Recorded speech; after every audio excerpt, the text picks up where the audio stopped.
Salut tout le monde, c'est Lucie, j'espère que vous allez bien. Aujourd'hui, on se retrouve pour vous présenter les animés de ce printemps 2024. Bien évidemment, la liste est exhaustive, c'est-à-dire que, il n'y a pas tous les sorties présentes dans cette vidéo. Je vous ai mis certains qui m'intéressaient, d'autres qui m'intéressaient pas, des nouvelles saisons ou pas d'ailleurs. Donc, bien évidemment, si ça vous intéresse, je vous invite à rester, à liker, vous abonner si ce genre de vidéo vous plaît. Et moi, je vous dis, c'est parti.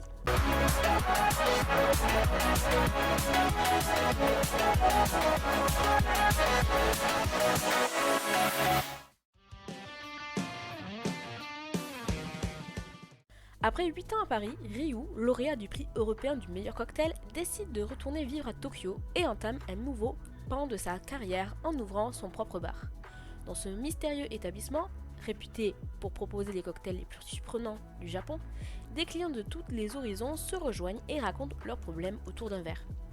Alors si je ne dis pas de bêtises, il y a déjà eu un animé Bartender, mais franchement j'en connaissais pas l'existence. Donc je suis très ravie de découvrir ce petit animé qui risque d'être vraiment assez sympa.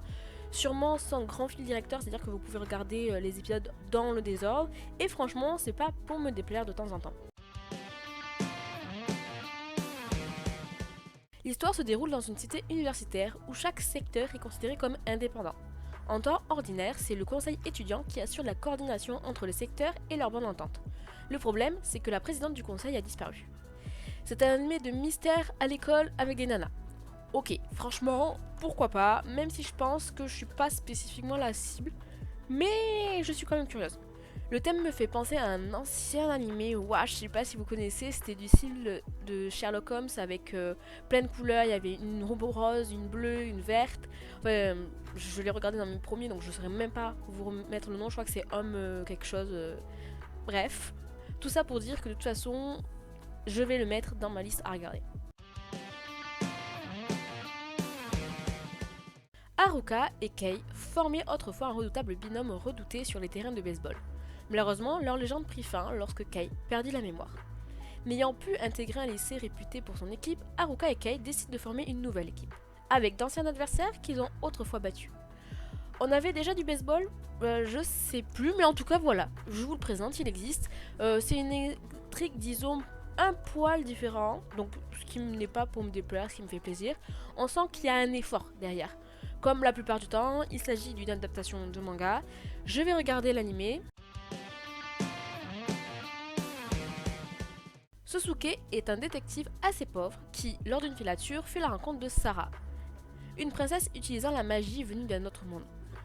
Constatant que Sarah ne connaît rien du tout au Japon moderne et au vu de ses pouvoirs magiques, Sosuke décide de s'occuper de cette dernière. Cependant, Sarah n'est pas la seule à être originaire d'un autre monde. En effet, Livia, une chevaleresse qui accompagnait Sarah durant son voyage, mène une vie heureuse en tant que sans-abri. Ainsi, Sosuke, Sarah et Livia sont souvent confrontés à plein de situations loufoques avec de nombreuses personnes qui vivent dans leur quartier. C'est un animé de comédie, de fantasy. Normalement, franchement, ça devrait me plaire. Il faut juste voir comment les personnages sont traités et utilisés. Mais ça, c'est comme dans tous les animés, j'ai envie de dire. En tout cas, l'anime nous utilise du rire, donc franchement, j'adore.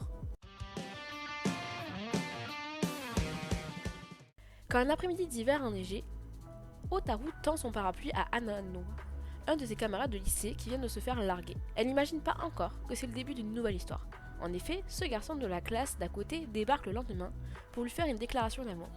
Alors qu'il ne la connaît pas vraiment, déstabilisée, elle finit pourtant par accepter d'essayer de sortir avec lui jusqu'à Noël. Et si derrière les apparences trompeuses, la rencontre de ces deux-là était en réalité le fruit du destin. C'est une histoire de romance à l'école qui démarre plutôt étrangement, on va pas se mentir, le mec il est vraiment chaud patate et franchement ça ne fait jamais de mal je trouve de se replonger dans des petits animés de romance de temps en temps.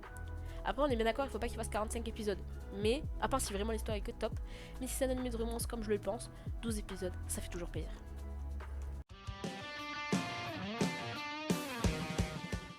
Nous suivons Ine et Shozo, deux retraités dans la 80aine, donc à peu près 80 ans, qui, une nuit, sont mystérieusement retournés dans la vingtaine. C'est franchement une intrigue qui est simple, efficace, et donc je suis assez curieuse. Ça me rappelle franchement une histoire ou un animé, je me rappelle plus trop, qui dans mes souvenirs sont assez flou où il y avait deux vieux qui rajeunissaient, mais en fait pour pouvoir rester jeunes, il fallait qu'ils restent ensemble, c'est-à-dire qu'ils pouvaient pas se séparer, sinon ils redevenaient vieux. C'est une sorte d'histoire d'amour, mais c'était franchement assez drôle à voir dans mes souvenirs. Donc franchement je suis très curieuse de retrouver et de découvrir celui-ci. Alors que l'ère Essay touche à sa fin, de mystérieux incidents semblent se produire dans la ville, mais leurs racines pourraient provenir d'un autre âge. Sumériko est une écrivaine ayant trouvé sa passion très jeune, alors qu'elle était encore pleine d'inspiration et de talent, mais d'échec en échec, sa vie n'a plus de valeur, n'a plus la même saveur. Et elle ne souhaite maintenant qu'une chose, revenir très en arrière quand elle était capable d'écrire à foison. Mais très vite, elle va le découvrir que même exaucé, tous les vœux ont un prix qu'il faut pouvoir supporter. Ok, franchement je suis hyper intriguée, décidément je vous dis que ça, par cet animé qui semble vraiment assez sombre, mystérieux, qui mélange les contes et les légendes dans une histoire qui paraît tellement lisse, mais à mon avis c'est plein de rebondissements et plein de surprises. Franchement, est-ce qu'il pourrait nous faire peur parce qu'il est considéré comme horreur? Je ne sais pas, mais j'ai hâte de voir ça. Le jeu de réflexion ultime, le jeu des dieux, a été créé par des dieux suprêmes qui avaient trop de temps à perdre. Après s'être réveillée d'un long sommeil, l'ancienne déesse Letcher a déclaré « Amenez-moi le meilleur joueur de cette terre !» Elle a désigné Faye, un jeune garçon qui a considéré comme la meilleure recrue de ces dernières années. Le jeu des dieux est si difficile que personne n'a jamais réussi à y jouer. En effet, les dieux sont inconstants, déraisonnables et parfois incompréhensibles. Mais c'est pourquoi il serait dommage de ne pas prendre plaisir à y jouer de tout son cœur. Alors, le design me fait penser à un truc que je connais, mais je ne saurais pas vous mettre la main dessus. Oui, décidément, mes souvenirs sont très flous. Sinon, hormis ça, sérieux, j'adore vraiment ce genre d'anime qui propose de la logique, de la réflexion, un peu comme Skate Game ou Skate Dance, pardon, ou No Game No Life, ou Stranger Case, Inspect pour ceux qui préfèrent. Par contre, il faut que ça soit très bien narré, que la narration soit vraiment nickel, pour qu'on vraiment on soit plongé correctement dans l'univers. Mais sinon, franchement, j'ai hâte de le découvrir.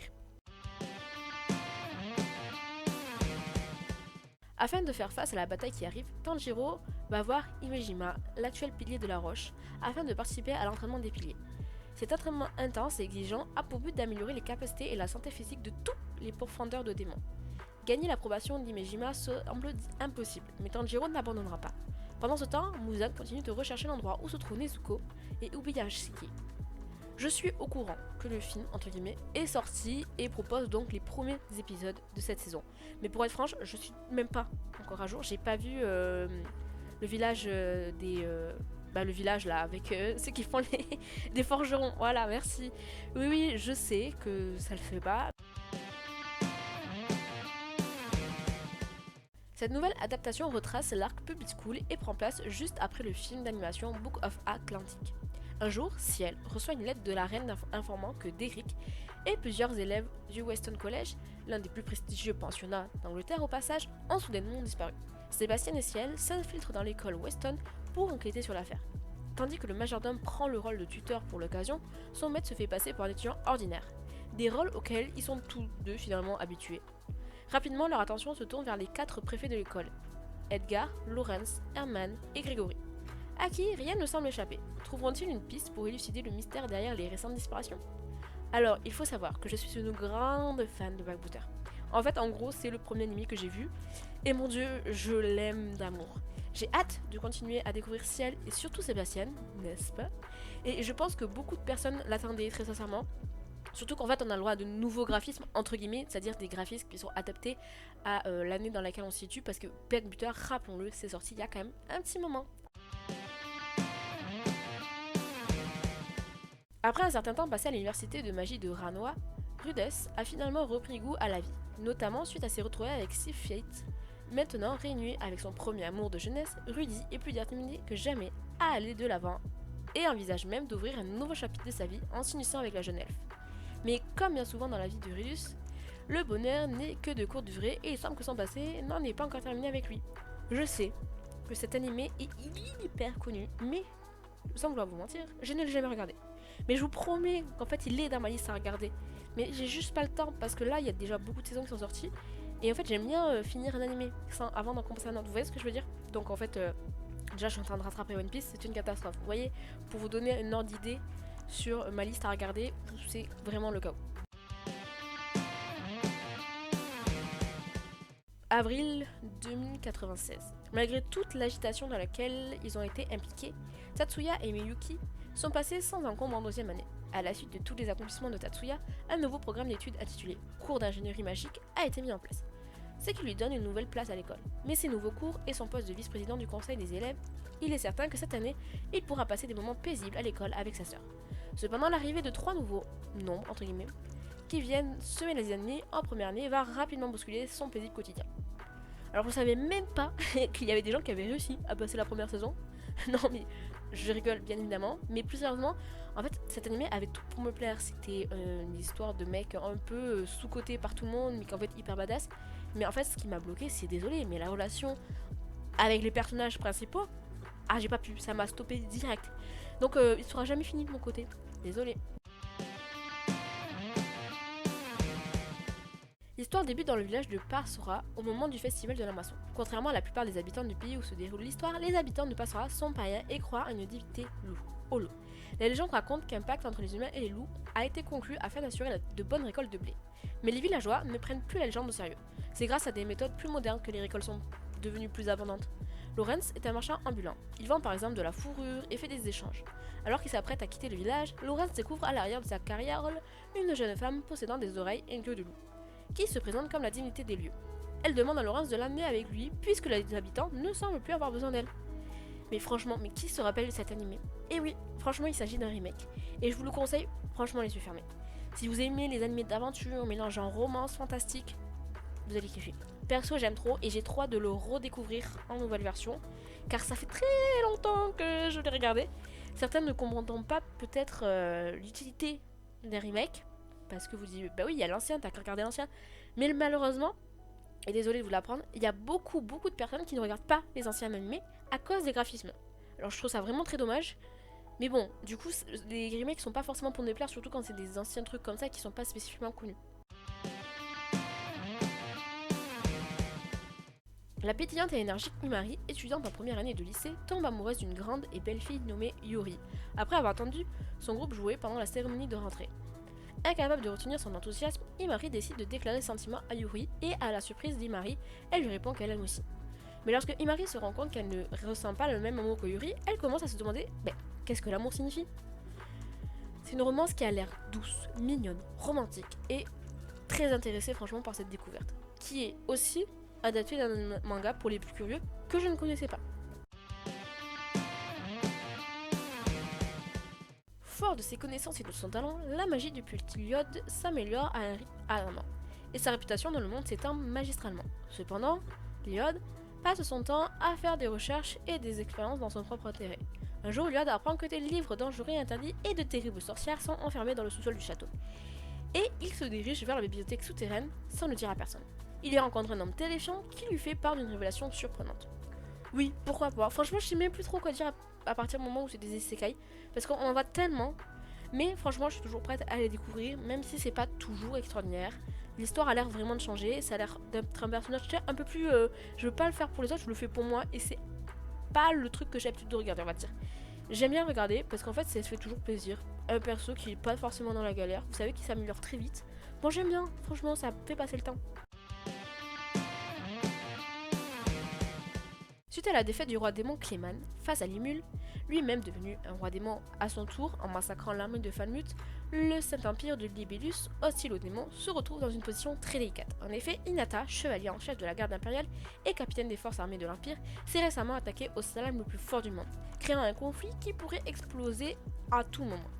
La situation est d'autant plus délicate depuis qu'Hinata a reçu un message de Limul qui s'avère être évidemment une fausse déclaration de guerre qui a été falsifiée. Afin d'apaiser les tensions, elle se rend à la fédération Jura Tempest pour s'entretenir avec les mules. Dans l'espoir de trouver un terrain d'attente, les deux corps marchent sur des braises évidemment. Une seule erreur pourrait entraîner une guerre totale. Franchement, j'ai trop hâte. Que voulez-vous? J'adore Mamie de Slam, si vous préférez.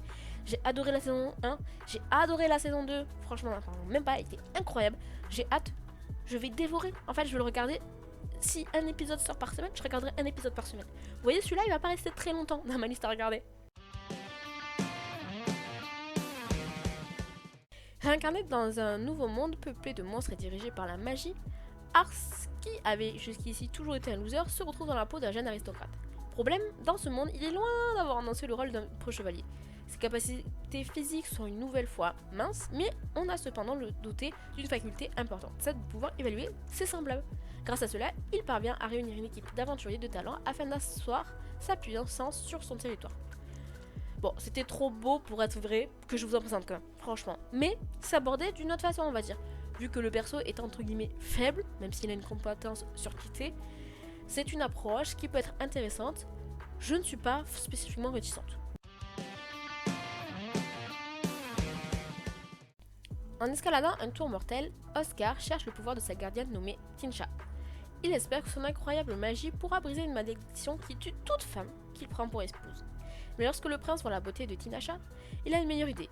Puisqu'elle est sûrement assez forte pour survivre à la malédiction, elle devrait l'épouser. Cette dernière n'est pas emballée par cette idée, mais elle accepte de vivre avec Oscar dans son château pendant 1 an, le temps de faire des recherches sur le sort jeté au prince. Le joli visage de la sorcière cache cependant de nombreux secrets qui ont créé plusieurs vies et qui commencent à refaire surface.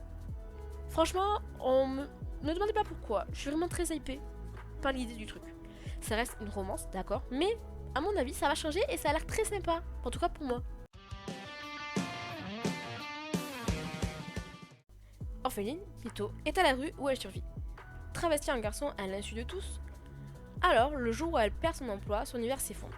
Surgit alors Uruka, un vampire distingué qui lui propose de l'héberger dans son pensionnat contre un don de sang régulier. Problème, comme Mito n'a jamais connu l'amour, son sang est juste infect. Miruka, que les filles dégoûtent, refuse d'abandonner pour si peu et compte bien résoudre le problème de Mito. Alors lui, je m'y attendais vraiment pas du tout.